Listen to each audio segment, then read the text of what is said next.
皆さんいかがアクアをお過ごしでしょうか。文系アクアリストのハテナです。はい、ということでですね、皆さんどういうことでしょうか。いや、この動画をですね、以前から見ていただいている方はお分かりだと思うんですが、なんとですね、私、今年度チャンネル登録者数5000名を達成いたしました。はい、誠にありがとうございます。はい、非常にめでたいと言いますか、本当にね、ありがたい、もう感謝でいっぱいというところではありますが、これね、私、この目標、5000名っていうね、目標をですね、今年度の初めに皆さんに実は語らせていただいたんです。で、そこからですね、スピードとしては非常にゆっくりなペース、ギリギリ12月ぐらいに、達成できるかなっていうことで、はい、それぐらいのペースだったんです。で、あくまで目標ですので、達成しなくても仕方がないかなと思っている部分もあったんですが、なんと今この8月、いや、7月中にですね、到達してしまったということで、何があったんやっていうね、ことなんですけど、実はですね、ルームツアーの動画がとんでもないことになっておりまして、めちゃくちゃですね、視聴回数、そして登録者数の方がその動画1本で伸びてます。はい、それが理由です。はい。で、今見ましたら登録者数が5150名の方ということで、いやー、もうね、ずっと伸び続けております。恐ろしい。いや、本当にね、いや、ありがたいんですけどね、ありがたいんですけど、めっちゃ怖いです、正直ね。動画始めてもう3年以上ね、経過してると思うんですが、こんなにね、動画1本が伸びるってことは今まで本当になくて初めてなので、いやー、もうどないしようっていうね、本当にドキドキしてます。はい、ということで、改めてですね、5000名達成ということで、一人一人、ここで登録していただいている皆さん、お一人一人、非常に感謝しております。またですね、これまでたくさんコメントをいただいておりまして、私ね、本当にコメントもすごく嬉しいんです。必ず返信をしようと、ちょっと時間かかることもあると思うんですが、必ずですね、返信をしたいと思っておりますので、ぜひ、コメントもたくさんいただけたらと思います。はい、ということで、今回のお話なんですが、せっかくね、私、この3年以上 YouTube 始めて、で、いろんな紆余曲折ありながら、今のね、元々の 4.5 畳の部屋に戻ってきたということになりますので、ちょっと振り返っていこうかなというふうに思います。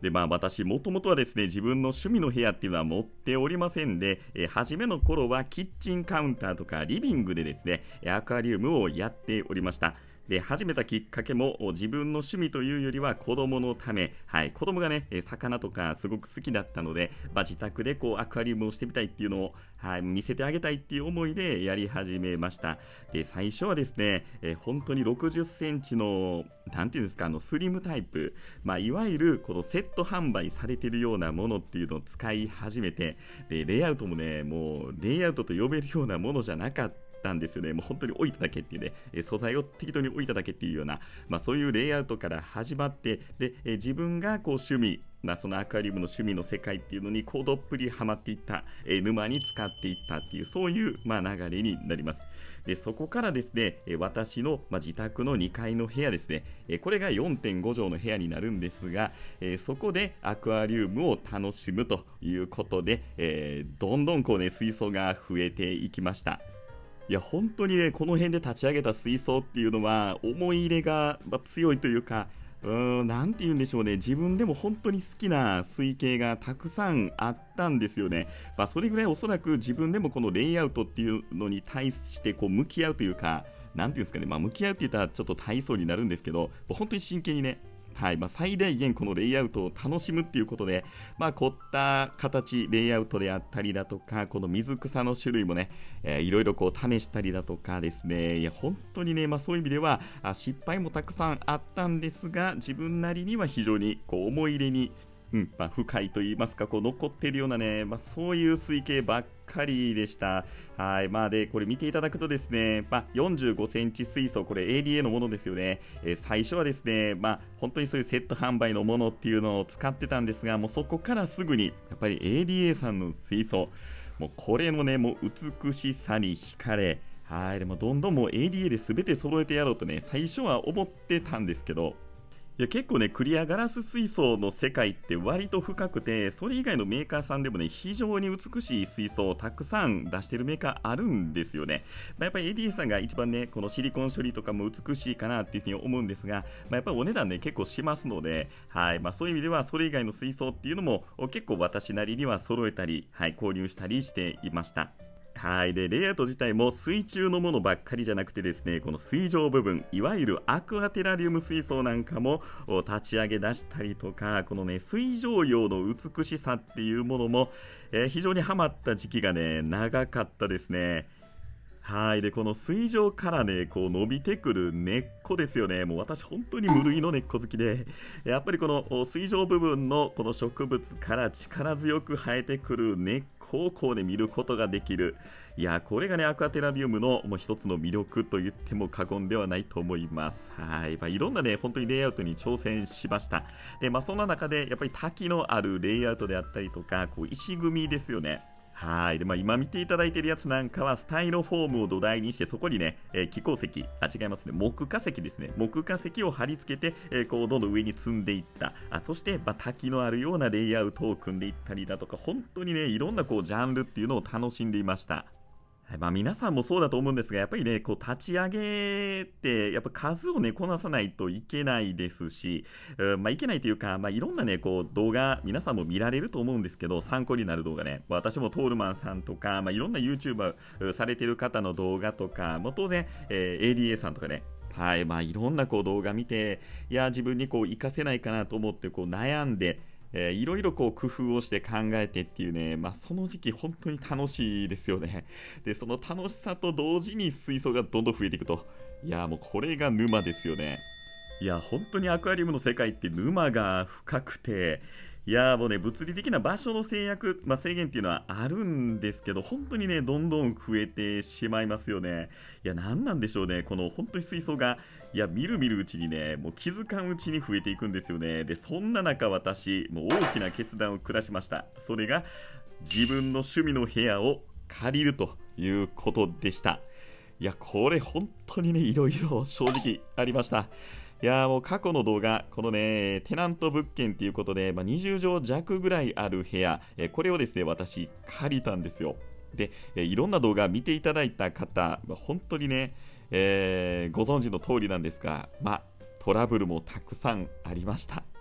借りた当初は本当に良かったと言いますか、このね、私 DIY っていうのもほとんどやったことなくて、これご覧いただいている通り、いろんなものですよね。さっきのはこう水受けっていうことで、水が漏れても、下の階に迷惑かからないようにね、するような工夫であったりだとか、水槽台をも自作したりとかですね、私そんなセンスがある人間ではないので、こう空間をね、こういかにこうなんていうか居心地のよく、そしてかっこよく、アクアリウムを最大限楽しめるようなっていうね、そういう空間作りっていうのを心がけてはいたんですが、なかなか本当に難しくて、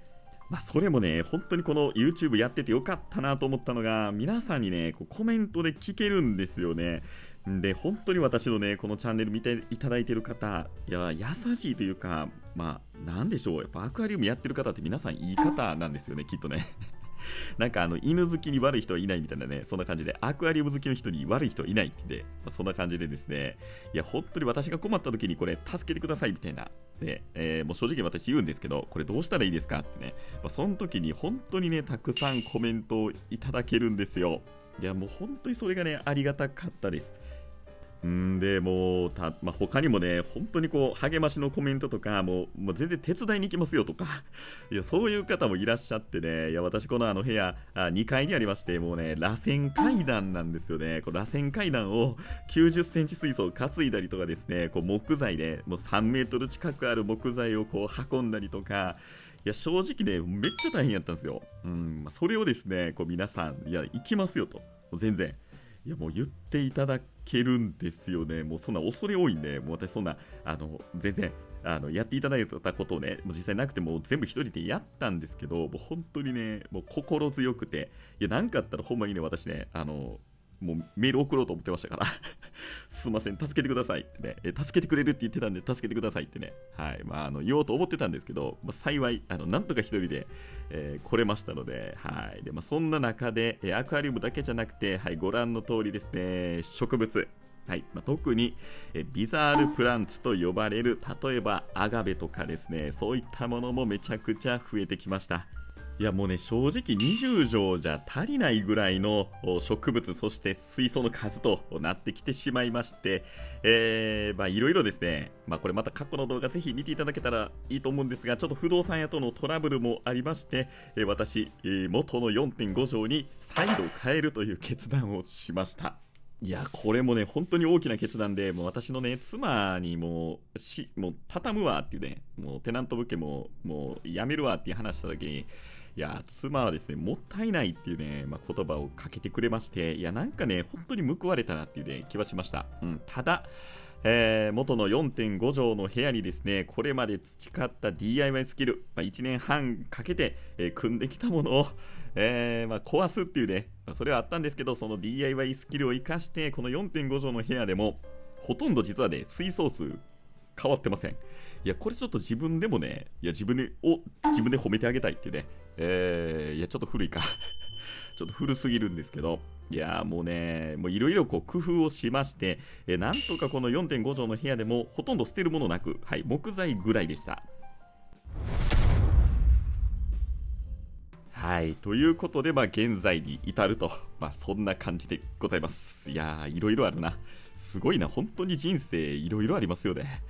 いや、なんか一人でこうね、体現してるというか、いやー、これ参考になるんかなとね、全然参考にならない、チャンネルだなって、個人的には思ってるんですけど、本当にいろんなことがありますよね。はい。で、今はですね、結構植物にはまっておりまして、これね、見てください。ケラリア・ピグマエアっていうね、種類になるんですが、こんなんでね、1万ぐらいします。1万もするわけわからんこんなお芋さんみたいなね植物買ったりしてます。これちょっと最近ね私作ったものなんですが、これねプラスチックの板にですね、透明の、テープで、テプラですよね、それでラベルを作ってこんな風な形で、はい、結構おしゃれでしょ。いやこれ結構ね個人的にはいいなと思ってて、はい、今までねやっぱり園芸の用のラベルってこう黒いものとか、白いものとかが多いじゃないですか、プラスチックので、それにこうねテプラとかで貼るぐらいだったと思うんですが、この透明にねやると結構おしゃれになるんですよね。はい。でね、最後のお話何かっていうと、せっかく5000名達成したので、なんかね皆さんにこの、感謝の思いっていうのをね、思いだけじゃなくてなんかこう喜んでいただけるようなものっていうのをやっぱ考えないといけないなと思ってます。で、それがですね、この小株ですよね。これ皆さん欲しいですか？はい、っていうね、ちょっと相談を皆さんにしたいと思いまして、ちょっと反響がね、あるかないかで、どうしようかなって考えようかなと思ってます。はい。私かなりアガベ増えておりまして、ちょっと今回はアガベの小株を、お譲りとかするのもどうかなと、はい、ちょっと考えてます。これアガベのね、チタノタノーネームになるんですが、こんなんもね、小株が生えてきたりしてるんですよね。で、あとはこれ白芸ですね。はい、アガベの白芸の小株とかもあったりします。はい、でなんでこれね迷ってるかっていうと、まだねこれ小株ちょっと小さくないですか？これこのままお譲りするっていうのもちょっとどうかなと正直ね思ってるんですよ。はい。でこのアガベのアプラナータとかこれもね小株、2株ぐらいあったりするんですけど、もう1個ね迷ってるのが、そんなにね高価なものじゃないんですよ正直。アガベの値段自体もかなり今落ち着いてきてるので、わざわざこれもらって嬉しいかっていうのも正直あるんですよね。はい、そうなんです。今ね、アガベって結構こう、フリマアプリとかオークションでね、かなり安くなってます。やっぱりね、世にメリクロン株って言って、いわゆるクローン的なね、形で出てくるような株っていうのが増えてきてるので、かなりね、お安くなってるんですよね。で、これはチタノタですね。結構ね、かっこいいチタノタの小株なんかもあったりはします。皆さんどうですかね。もしね、実際お譲りするとしたら、なんかこう、匿名、皆さんのね、多分住所とかどうしても必要になってくるので、もうそれがバレたくないって方はね、もう絶対ダメだと思うんですけど、ちょっとこちら側の住所はね、さすがに明かせないっていうことで、なるべくそれは匿名、ちょっと最悪、宛先不明で帰ってくる場合はですね、もう消滅してしまうっていうね、もう処分されてしまうっていう運命をたどってしまうことになるんで、ちょっとね、もうそういうリスクはあるんですけど、はい。で、これね、チタノタのカニっていうね、品種になりまして、結構立派な株なんですよね。これが一番いいのかなっていうふうに思うんですが、これもね、小株があったりします。はいと、大体アガベこんなもんなんですよ。まだちょっとね、小さいんですよ。はい。この辺りがね、輸送の際のダメージとかもあるかもしれないですし、そもそも小さすぎるんでね、いや、どうかなっていうのは正直思ってます。はい。できればね、これ、プレゼントというか、皆さんをね、アガベ沼とかにはまらせたいって言って、沼らせたいっていうね、私の強い思いもありますので、ちょっとその辺もね、考慮に入れながら、いや、企画考えていけばいいかなっていうふうには思ってます。はい、ということで、皆さんにね、本当に一番喜んでいただきたいっていう、その一心だけですので、ちょっといろいろ考えたいと思います。ぜひ皆さんも本当にコメントいただければ、いやーもうそんなんいらんでっていうね、コメントもぜひ、欲しいんです、正直で。もういらんかったらいらんでいいんで、はい、ぜひね、やってほしいっていうね、そういう思いがありましたら、またコメントいただいたり、いろんなね、コメントいただけたら大変嬉しく思います。はい、ということで、本日も最後までご視聴ありがとうございました。チャンネル5000名登録達成、皆さん本当にありがとうございます。この動画が良ければ、高評価、チャンネル登録をよろしくお願いいたします。それではまた。